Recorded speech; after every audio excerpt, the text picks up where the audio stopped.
Fala, torcida vascaína ligada aqui no canal.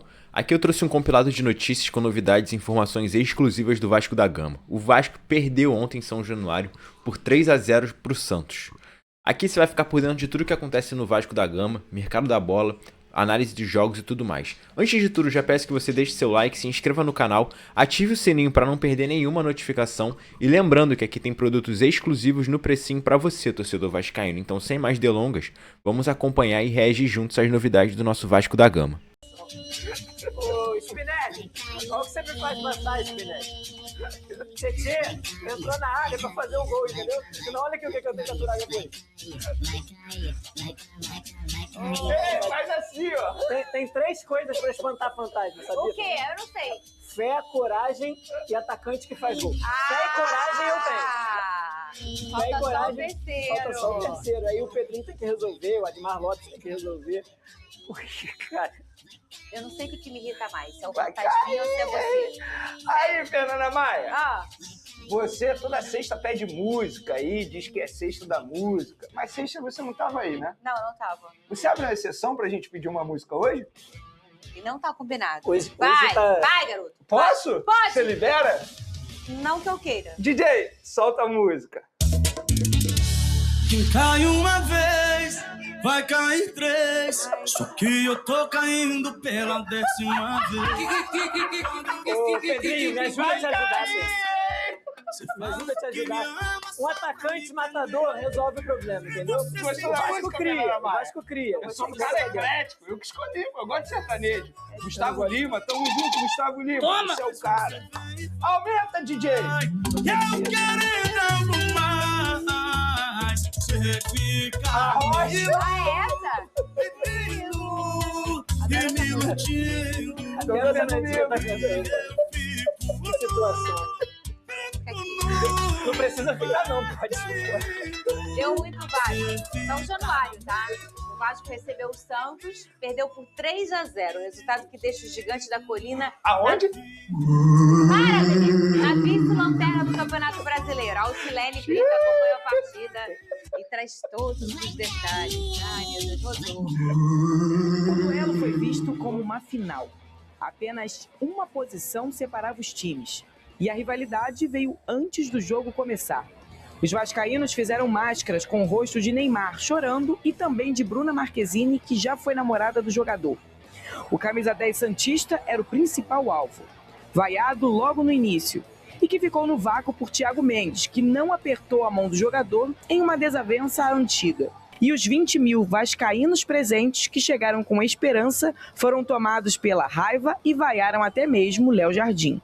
Há um mês à frente da equipe, o técnico Pedro Emanuel viu sua segunda derrota sob o comando do time aqui em São Januário, diante da torcida que lotou o estádio. E na luta contra o rebaixamento, o Vasco terminou a rodada na penúltima posição da tabela. Hoje é tudo negro e amanhã é um novo dia, é uma nova oportunidade que nós vamos ter. Era um momento importante para nós, da época, acreditávamos muito que hoje era esse dia da virada, não foi possível. Estamos desiludidos, apontados, concordamos com a reação que teve o nosso, que nós não podemos sair do jogo ao minuto 70, porque foi um gol que sofremos, mas temos de ter capacidade, e é isso que vamos trabalhar de seguida, respondendo objetivamente agora a sua pergunta, porque isto é um fator também mental. Neymar, que recebeu as provocações antes de começar o jogo, terminou o duelo dando a volta por cima e feliz. Já o elenco do Vasco foi cobrado por Pedro Emanuel e ligou o sinal de alerta para o restante da temporada. Tô perdido com os cria do Cruzeiro.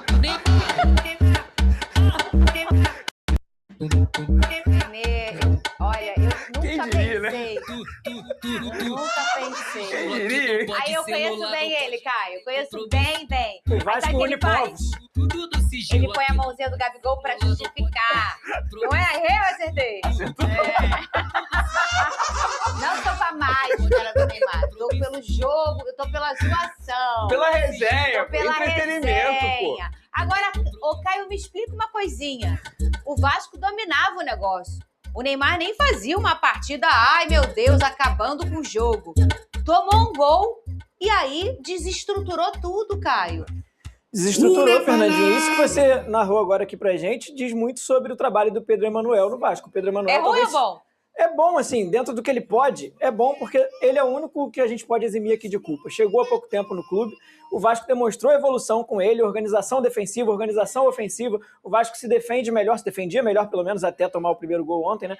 E ataca melhor também, cria oportunidades, mas não consegue colocar a bola para dentro do gol. O Vasco tem um problema crônico no seu ataque que não foi resolvido pela diretoria. Um problema criado pela diretoria, quando o Vasco perde Rayan, Coutinho e Verratti, cada um do seu jeito, não vou debater isso aqui agora, mas não consegue repor. O Vasco repõe com peças muito abaixo, que não entregam números, não entregam gols, e o Vasco continua com esse problema sem ser resolvido no meio da janela de transferências. Isso precisa ser resolvido de maneira urgente. Eu não sei se falta esse senso de urgência ainda da diretoria, mas ontem ficou mais uma vez claro, e não só ontem. Nos últimos 5 jogos, o Vasco passou 4 em branco.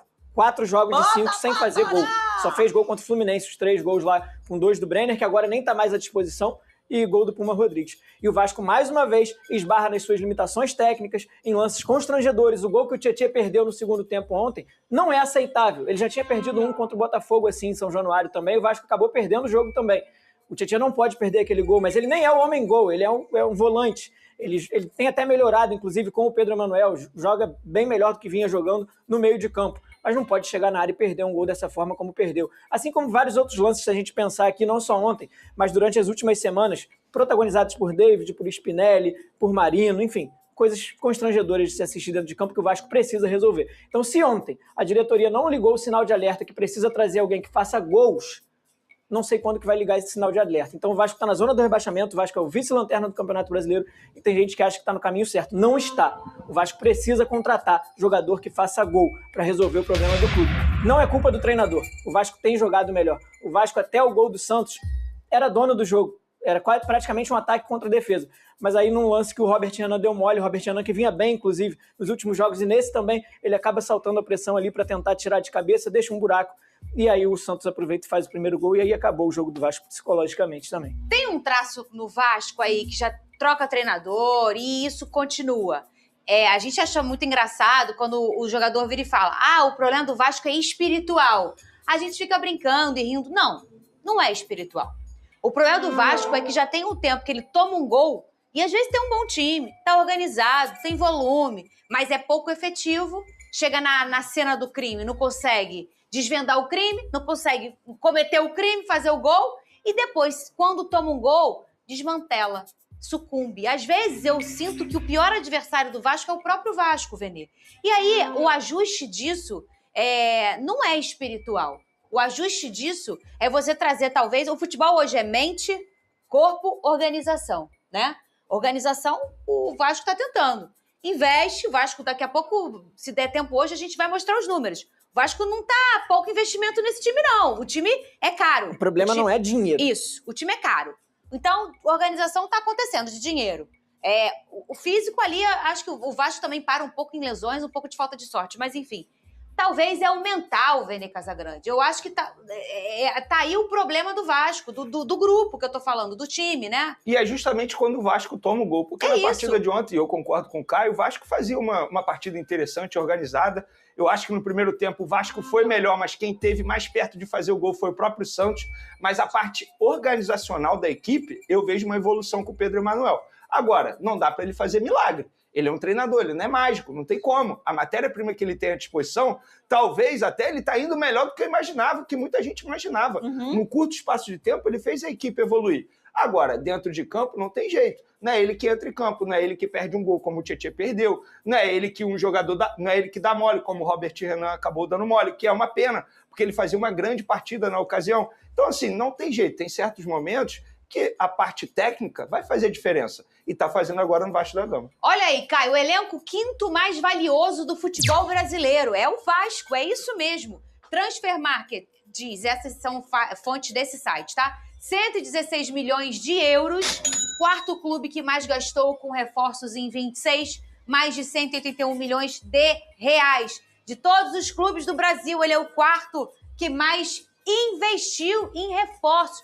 Você fala tanto aqui, tem que contratar, já contratou, só que não deu certo, Caio. Sim, isso para mim, Fernandinho, é o retrato da incompetência na gestão do futebol. E aí a gente precisa separar o que é a organização do Vasco, todos os embrólios da justiça, todas as questões de bastidores do que é a gestão de futebol. E essa é a minha maior crítica à gestão do Pedrinho, Felipe, Edmar Lopes, enfim, todos os responsáveis por gerenciar e montar esse elenco do Vasco para 2026.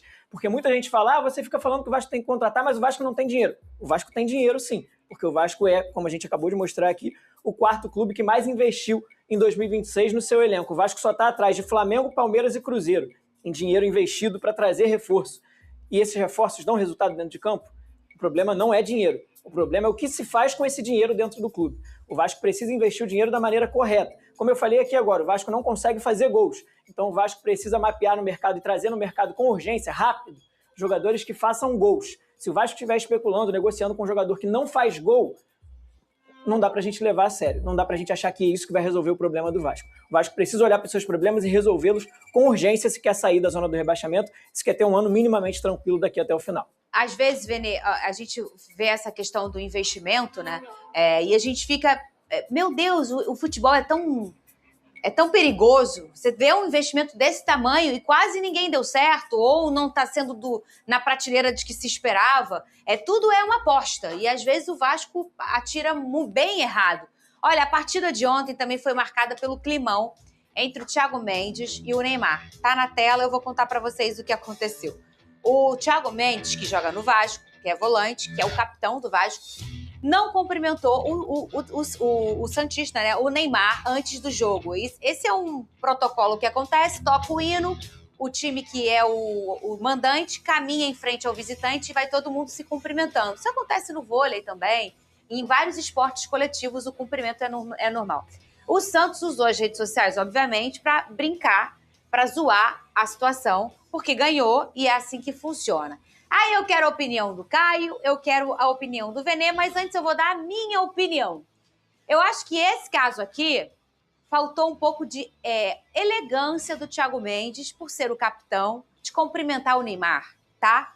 Mas também entendo o lado do Thiago Mendes, porque também faltou um pouco de elegância do Neymar, quando ele chamou ele, desculpa a palavra, de babaca da última vez, e disse isso publicamente. Aí eu pergunto, com certeza, todo torcedor vascaíno achou ok a atitude do Thiago Mendes. Sabe por quê? Porque ele tá ali, mas ele é um capitão, tá passando exemplo. Tá passando exemplo também pro seu torcedor de mostrar. Aqui, quem veio aqui fazer gracinha que o Neymar tá aqui? Não. Aqui eu sou o capitão do Vasco, aqui é São Januário, aqui é a minha casa, e aqui eu tô a fim de ter essa conduta. Não é elegante. Também acho que não, mas também acho que ele tá no direito de fazer isso. E tenho certeza que boa parte do torcedor vascaíno gostou porque se sentiu representado. Vou primeiro com Vene Casagrande. Será que vocês vão opinar igual? Ai, o Vene. Você gostou da atitude do Thiago Mendes ou não, Vene Casagrande? Já diria Ronaldinho Gaúcho, os craques são gente boa. O problema são os ruins de bola, que são tudo marrento.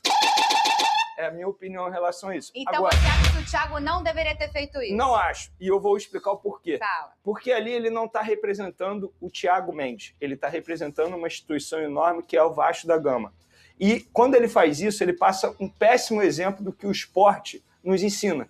Eu tive uma educação extremamente esportiva, embora eu nunca tenha sido atleta de maneira profissional, mas sempre gostei de praticar vários esportes. E algo que eu aprendi no esporte é respeito. Ele poderia ter cumprimentado o Neymar e depois ter dito alguma coisa para o Neymar dentro de campo, tentado entrar na mente do Neymar, o que é extremamente fácil, tá? Extremamente fácil. Eu acho que naquele momento ali, ele poderia dar um outro exemplo, ter uma outra atitude. O que ia mudar ele chegar e apertar a mão do Neymar rapidamente? Eu vou no Caio agora, mas sabe o que eu acho? Lembra aquele jogo do Flamengo que o Flamengo perdeu pro Santos? Todo mundo, os jogadores ficaram passando o tapete pra ele? Ali já era dentro de campo. O Neymar é uma figura à parte. Ele tá em outra prateleira, em outra dimensão, em outro planeta, porque ele é um gigante. Foi o que eu falei. E aí tem ele no futebol brasileiro... Se ele tenta entrar na mente do Neymar, eu entendo. Inclusive, eu bati palma pro Thiago Mendes quando ele desafiou o Neymar dentro de campo na última partida. E eu critiquei a postura do Paulo Henrique na ocasião.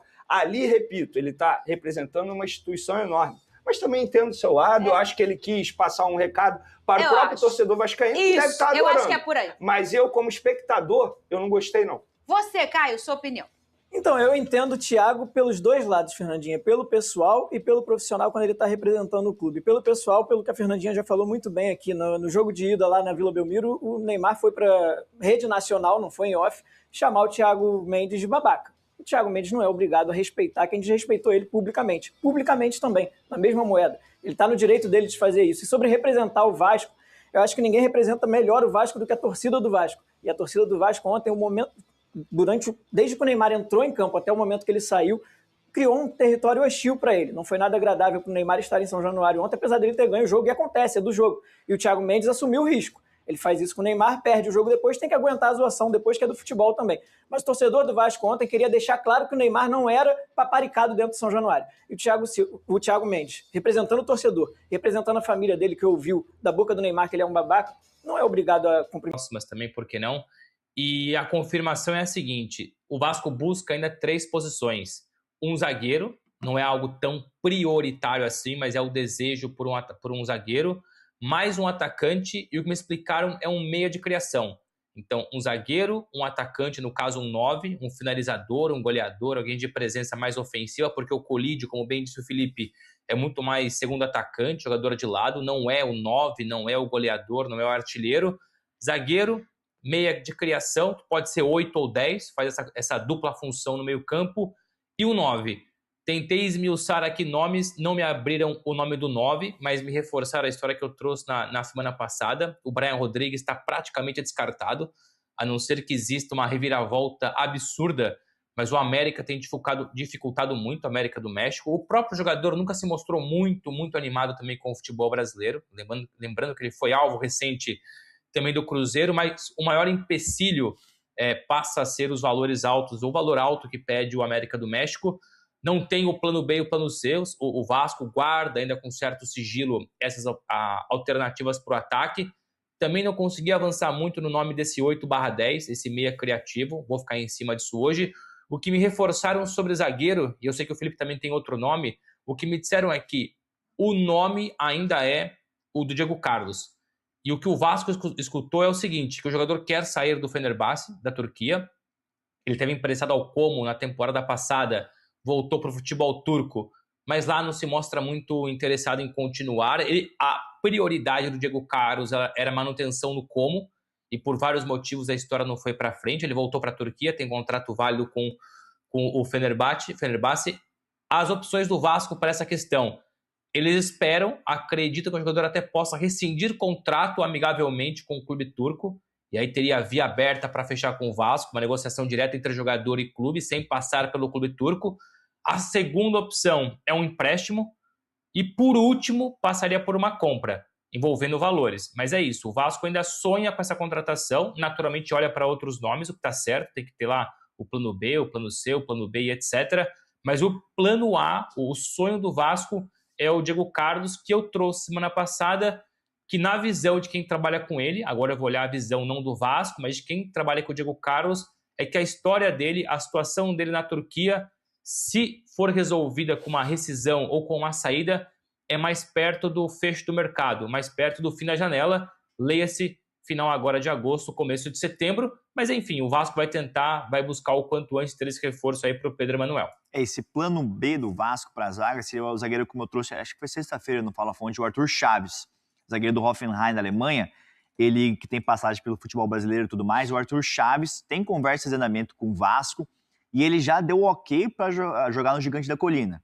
Então o Vasco já tem um ok do Arthur Chaves, mas como o Bruno Andrade bem trouxe aqui, ele não é o plano A. O plano A segue sendo o Diego Carlos, que tenta a liberação lá no futebol turco. O Arthur Chaves, que a negociação com o Vasco seria por empréstimo com opção de compra. O Hoffenheim bate ali na tecla de vender. Então é isso, torcedor do Vascão. Essas foram as notícias de hoje do Vasco da Gama. Deixa aqui a sua opinião nos comentários, deixa o like, se inscreva no canal e até a próxima com mais novidades do nosso Vasco da Gama.